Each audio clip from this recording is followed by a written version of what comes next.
Hi dears, welcome to my dream lady designs. ഈ ഒരു ഷർട്ടും ഷോർട്സിനും വെറും 300 രൂപയെ. വിശ്വാസം വരുന്നില്ലല്ലേ? എന്നാൽ പിന്നെ അത്ര ക്വാളിറ്റി ഉണ്ടാവുള്ളൂ അല്ലേ?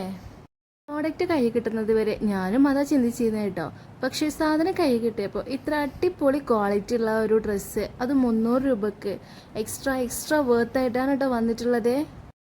ഈ ചെറിയ മക്കൾക്കൊക്കെ നല്ല റേറ്റ് വരുന്ന ഡ്രസ്സ് എടുത്താൽ മുതലാവില്ല അല്ലേ? കാരണം അവർ പെട്ടെന്ന് വലുതാകുന്ന ഒരു പ്രായമാണല്ലോ. അപ്പോൾ പെട്ടെന്ന് ഡ്രസ്സ് തന്നെ നമുക്ക് ഇതാവും. അപ്പോൾ അതുകൊണ്ട് തന്നെ നമുക്ക് ഈ 300 രൂപക്കൊക്കെ ഷർട്ടും ഷോർട്സും കിട്ടുകയെന്ന് പറഞ്ഞാൽ എത്രയോ വലിയ ലാഭമല്ലേ? ഈ റേറ്റിലൊന്നും നമ്മുടെ നാട്ടിൽ നിന്ന് പോലും കിട്ടാൻ പോകുന്നില്ല. ഈ ഒരു കളർ കൂടാതെ 2 കളേഴ്സും കൂടി അവൈലബിൾ ആണേ. ഇതിൻ്റെ റേറ്റിംഗ് വരുന്നതും 4.2 ആണേ. അപ്പോൾ പിന്നെ ഇതിൻ്റെ ക്വാളിറ്റി നമ്മൾ പറഞ്ഞറിയിക്കേണ്ടതില്ലല്ലോ. 3 മാസം മുതൽ 24 മാസം വരെ സൈസ് അവൈലബിൾ ആണേ. ഈ സൈസിലുള്ള കുട്ടികളുള്ള നിങ്ങൾക്ക് എന്നെ പെട്ടെന്ന് കയറി പർച്ചേസ് ചെയ്തോളൂ കേട്ടോ. ലിങ്ക് ഡിസ്ക്രിപ്ഷനിൽ കൊടുക്കുന്നുണ്ടേ. അപ്പോൾ ഇതുവരെ ചാനൽ സബ്സ്ക്രൈബ് ചെയ്യാതെ കാണുന്നവരുണ്ടെങ്കിൽ ഒന്ന് സബ്സ്ക്രൈബ് ചെയ്തേക്കണേ.